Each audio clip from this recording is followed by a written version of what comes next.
میرے لیے 3 رشتے آئے ہوئے تھے اور انتخاب مجھ پر چھوڑ دیا گیا تھا۔ بتا نہیں سکتی ان دنوں کتنی پریشان تھی۔ سمجھ میں نہ آتا تھا کہ دل کی سنوں یا والدین کی مانوں۔ رشتے تو اصل میں 2 ہی والدین کی نظر میں تھے۔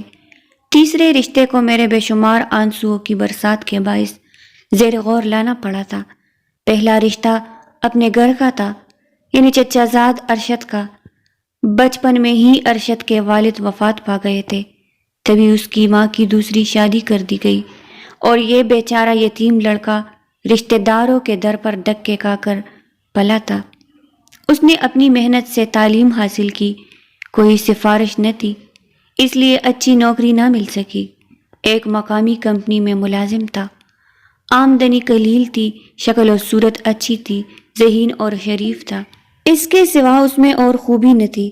بچپن میں یتیم ہو جانے کے باعث خاندان بھر میں کسی کے دل میں اس کے لیے جگہ نہ تھی۔ بس پپو کا رونا دھونا اور ابا جان کے آگے دوپٹہ پھیلا کر التجا کرنا کہ یتیم ہے، مرحوم بائی کی نشانی ہے، تم اس کو گلے سے لگا لو، تم نہ خیال کرو گے تو اور کون اس کو عزت دے گا، اس غربت میں کون داماد بنائے گا۔ ابا جان نے پپو کا دل رکھنے کو اس رشتے کو ملحوظ خاطر رکھ لیا، ورنہ سبھی جانتے تھے کہ ارشد کا 1% بھی چانس نہیں ہے۔ دراصل پہلا نمبر تو مجیب کا تھا۔ یہ ایک نہایت کامیاب اور دولت مند تاجر تھا، بیرون ملک بہت بڑا کاروبار تھا، ایک ماہ کے دوران 2 بار باہر کے ملکوں آنا جانا رہتا تھا۔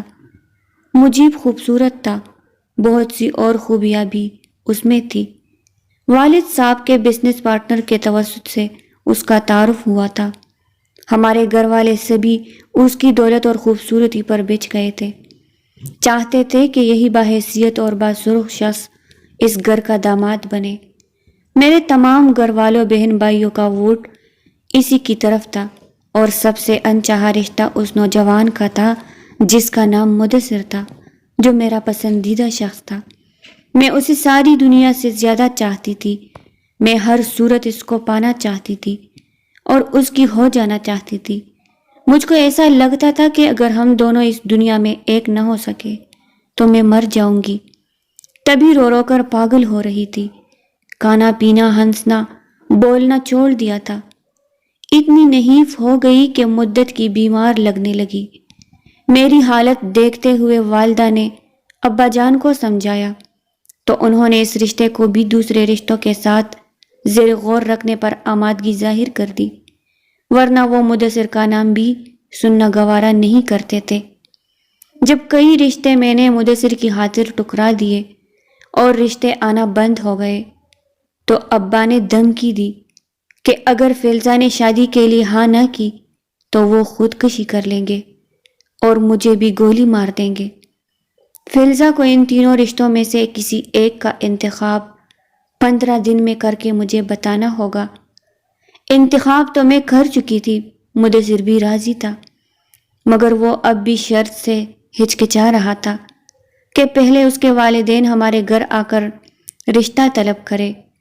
محض لڑکے یا اس کے کسی اور رشتہ دار کے رشتہ طلب کرنے پر ابا جان اپنی لڑکی کا ہاتھ اس کے ہاتھ میں نہیں دے سکتے تھے، اور مدثر کا مسئلہ یہ تھا کہ اس کا نکاح اس کی چچا زاد سے بچپن میں طے ہو چکا تھا اور وہ مجھ کو اپنی یہ مجبوری کالج کے زمانے سے ہی بتا چکا تھا۔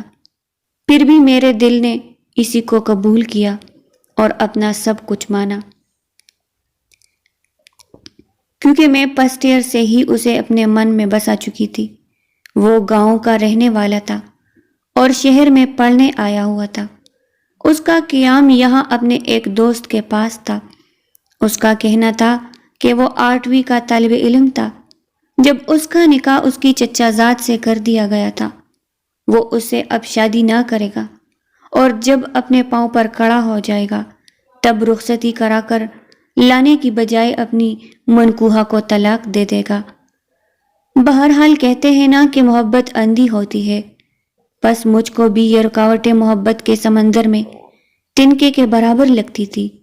پرواہ نہ تھی کہ اس سے شادی ہو گئی تو آگے کیا انجام ہوگا، بس یہی جنون تھا کہ کسی طرح اس کی دلہن بن جاؤں۔ جب والد نے خودکشی کی دھمکی دی تو میں ڈر گئی اپنے مرنے کا اتنا غم نہ تھا، ابو کی زندگی پیاری تھی، اس لیے میں نے کہہ دیا کہ 1 ہفتے سوچنے کا موقع دے۔ میں جلد ہی تینوں رشتوں پر سوچ بچار کے بعد کسی ایک کا انتخاب کر کے اپنی مرضی سے آگاہ کر دوں گی۔ انتخاب کیا کرنا تھا، یہ تو ماں باپ کو بہلانے والی بات تھی۔ اصل مسئلہ تو یہ تھا کہ میں مدثر کو چاہتی تھی اور گھر والے مجیب کا رشتہ قبول کرنا چاہتے تھے۔ کئی دنوں سے یہی چل رہا تھا۔ جب میں مدثر کا نام لیتی تو سبھی سمجھانے بیٹھ جاتے یا مین میخ نکالتے کہ دیکھ لینا اس کا تمہارا نباہ نہیں ہو سکے گا۔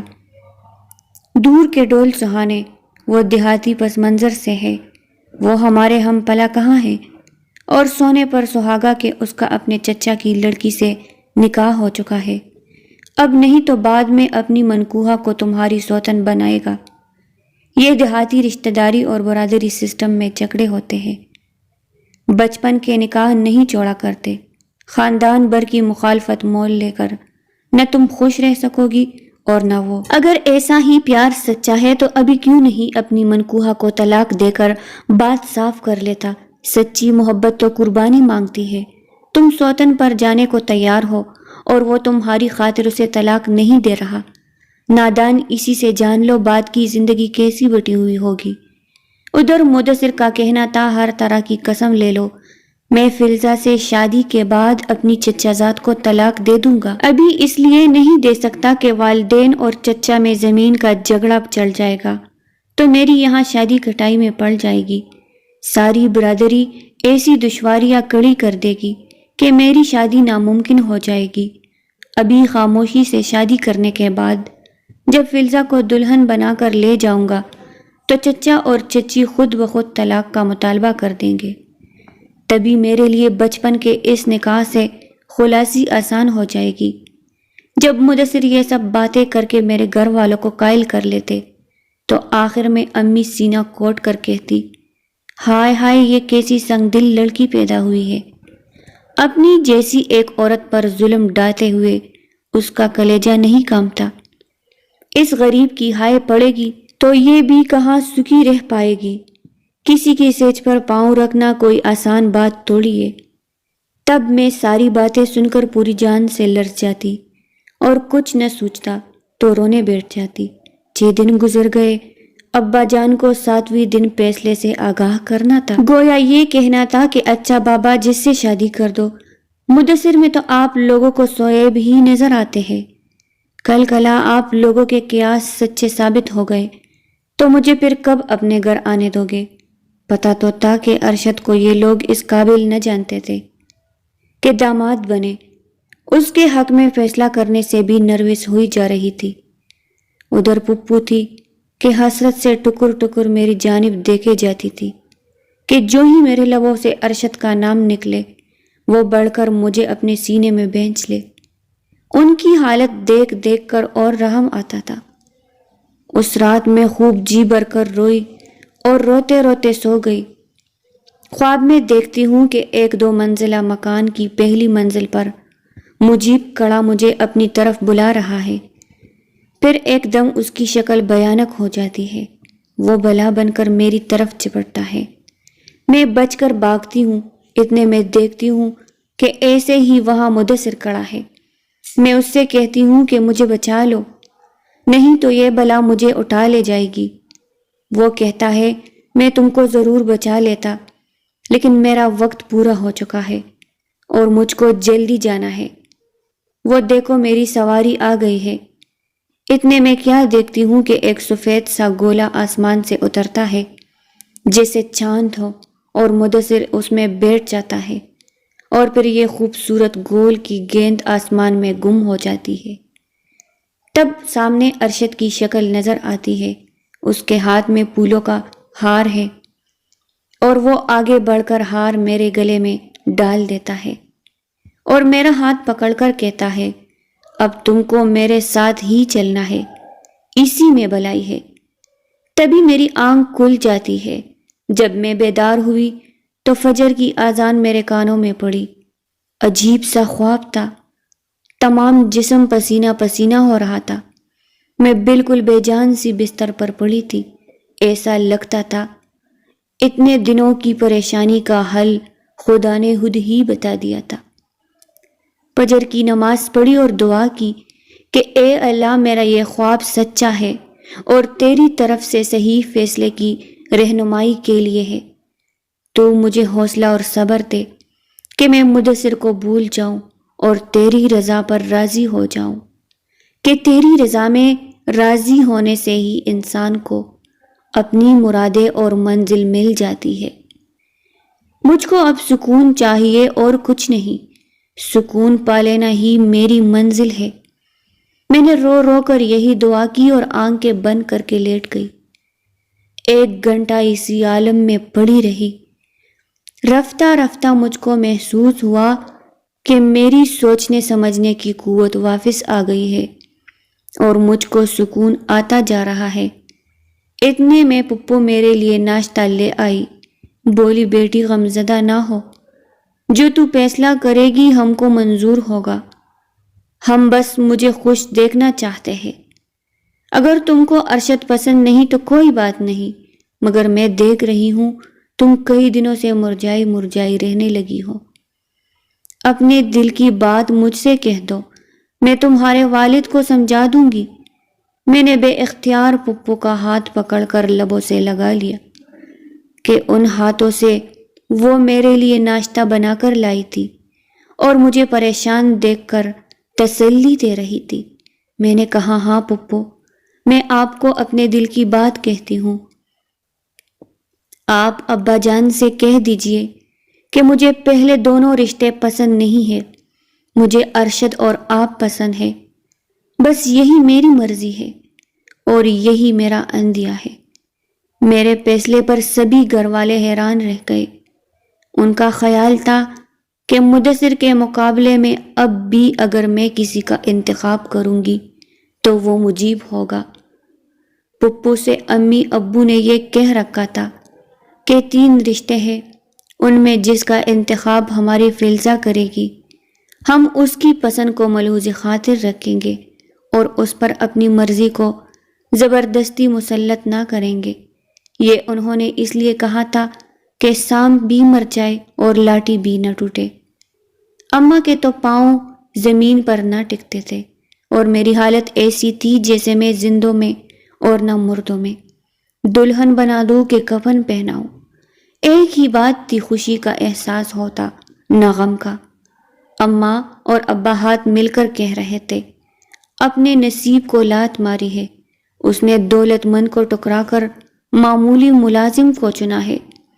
ہماری بیٹی بھی کیا عقل مند ہے، بیوہ پپی کے گھر کیا سکھ پائے گی، اپنا ہی کلیجہ کھائے گی اور نصیبوں کو روئے گی۔ چلو یہ بھی ٹھیک ہے کہ مدثر سے پیچھا چھوڑا، ورنہ تو سوتن کو بھی برداشت کرتی۔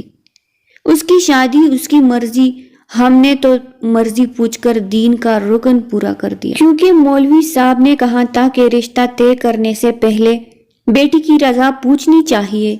کیسی شادی ہوئی، اس وقت تو یوں لگتا تھا جیسے میت اٹھ رہی ہو، سبھی خاموش خاموش، گھر میں رونق اور نہ گھر والوں میں کوئی جوش و خروش۔ میں بھی مردہ سی تھی، لیکن کیا بتاؤں اس فیصلے میں کتنی بلائی پوشیدہ تھی۔ آج میں ارشد سے شادی کر کے بے انتہا خوش ہوں اور سکھی ہوں۔ وہ ترقی کر کے ایک بڑے آفیسر بن گئے ہیں، نیک چلن ہے، اور پپو بھی ایک ماں کی طرح میرا خیال رکھتی ہے۔ انہوں نے مجھے زندگی کی ہر خوشی دی ہے، محبت بھی دی، اور مجھے بھی اب ان سے ہی محبت ہے۔ ان کے بغیر میں ایک پل نہیں رہ سکتی۔ ہمارے پیارے پیارے 4 بچے ہیں، ہمارا آنگن خوشیوں سے بھرا ہوا ہے، جبکہ مدثر میری شادی کے بعد ایک حادثے میں اللہ کو پیارے ہو گئے۔ ان کی زندگی کے بس چند دن ہی باقی رہ گئے تھے، اور مجیب کا تو بعد میں پتہ چلا کہ 2 شادیاں پہلے سے کی ہوئی تھی، دونوں بیویوں کو الگ الگ شہروں میں رکھا ہوا تھا، 1 سے 2 بچے بھی تھے، اور خود کافی عیاش آدمی تھا۔ بھلا ایسے آدمی یا اس کی دولت نے کیا سکھ دینا تھا جو کوٹے اور بالا خانوں کا سیاہ تھا۔ بعد میں یہ بھی پتہ چلا کہ ایک شادی غیر ملکی لڑکی سے بھی کی تھی، مگر اس لڑکی نے طلاق لے لی۔ سچ ہے کہ خوشیاں دولت سے نہیں بلکہ نصیب سے ملتی ہے۔